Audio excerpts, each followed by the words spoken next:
राम राम। नमस्कार। अपने राजस्थान जीके में चल रहा था लोक संत राजस्थान के लोक संत। सबसे पहले देखो, संत लाल दास जी, इसका जन्म कहां पर हुआ था? धौली धूप अलवर के अंदर। धौली धूप अलवर के अंदर इसका जन्म हुआ था। इसने जिस संप्रदाय की स्थापना की थी उसका नाम लाल दासी संप्रदाय। तो लाल दासी संप्रदाय के संस्थापक कौन थे? संत लाल दास जी। मेव जाति के आराध्य देवता ही है। मेव मुसलमानों में एक जाति है, उसके आराध्य देवता कौन माने जाते हैं? संत लाल दास जी। इसकी प्रमुख पीठ नगला। लाल दासी संप्रदाय की प्रमुख पीठ कहां पर है? नगला।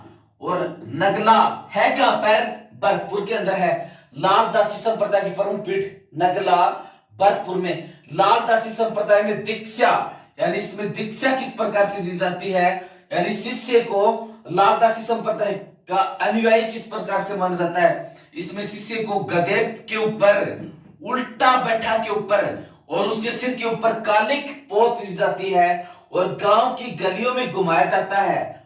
लाल दासी संप्रदाय में दीक्षा, गधे के ऊपर शिष्य को उल्टा बैठाकर उसके सिर के ऊपर, मुख के ऊपर कालिक यानी काजल पोत के ऊपर गांव के बीच में घुमाया जाता है, ताकि उसको किसी भी प्रकार की संत बनने में समस्या न हो। तो लाल दासी संप्रदाय में दीक्षा, संत को या शिष्य को गधे के ऊपर उल्टा बैठाकर गांव के बीच में घुमाना।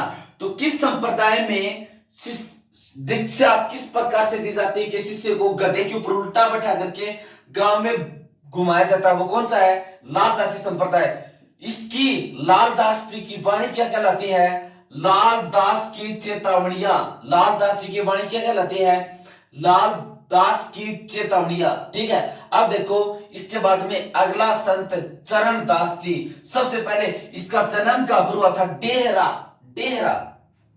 डेहरा। और डेरा है कहां पर? अलवर में है। चरण दास जी का जन्म डेहरा अलवर में हुआ था। इसके गुरु सुकम देव मुनि।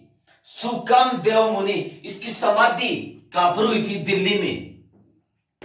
इसकी समाधि कहां पर? दिल्ली में, चरण दास जी की। इसके अनुयायियों को कितने नियमों का पालन करना पड़ता होता था? 42 नियम।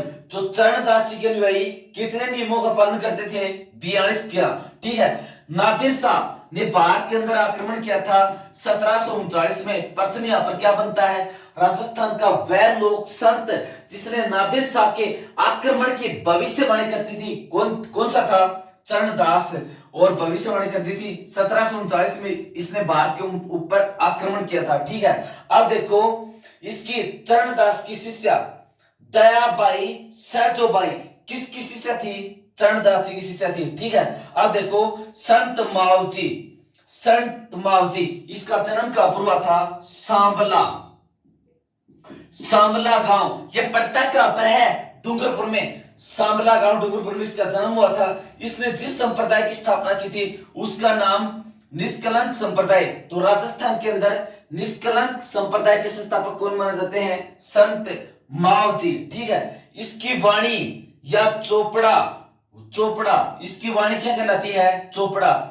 प्रमुख पीठ कहां पर है? सांबला डूंगरपुर में, जहां पर इसका जन्म हुआ था। सांबला डूंगरपुर के अंदर इसकी प्रमुख पीठ है। किसकी? संत मावजी की। 1727 में वेणेश्वर धाम को के ऊपर इसको ज्ञान की प्राप्ति हुई थी। वेणेश्वर धाम, जहां पर माई, जाखम और सोम का त्रिवेणी संगम है, वहां पर इसको ज्ञान की प्राप्ति हुई थी। किसको? संत मावजी की। फिर देखो, दादू दयाल। इस दादू का जन्म कब हुआ था? अहमदानगर गुजरात के अंदर, अहमदाबाद गुजरात के अंदर इसका जन्म हुआ था। किसका? दादू का। इसको राजस्थान का कबीर भी कहते हैं, क्योंकि कबीर की भाषा में इसने अपनी वाणी का उपदेश दिया था या अपने उपदेश दिए थे, इसलिए इसको राजस्थान का कबीर कहते हैं, संत दादू को। 1585 के अंदर अकबर ने भगवंत दास के माध्यम से इसको फतेहपुर सीकरी बुलाने के लिए आमंत्रित किया था। फिर इसने कहा, संतन को कहा सीकरी सो काम, तो राजस्थान का वह लोक संत जिसको अकबर ने अपने दरबार के अंदर बुलाने के लिए आमंत्रित किया था वो कौन सा है? ये दादू दयाल। इस दादू के कुल शिष्य थे 152। इसका प्रिय शिष्य था रज्जब अली। रज्जब अली, ठीक है। अन्य शिष्य कौन सा था? सुंदर दास। दादू के कुल शिष्य 152, इसका प्रमुख शिष्य 52, इसका प्रिय शिष्य रज्जब अली और इसका अन्य शिष्य सुंदर दास, ये था, ठीक है। अब देखो रज्जब बताते हैं, रज्जब ब्याह के लिए तैयार हुआ था, घोड़ी के ऊपर चढ़ा हुआ था। आगे ये दादू मिला तो रज्जब ने कहा, रज्जब तूने गजब किया। तो उसी समय ये घोड़े से और उतर गया। प्रश्न यहाँ पर कई बार ये भी पूछते हैं, राजस्थान का वह लोक संत जो आजीवन दूल्हे के वेश में घूमता रहा कौन सा है? रज्जब। फिर देखो इसके बाद में ये दादू संप्रदाय की प्रमुख पीठ कहां पर है? नारायणा।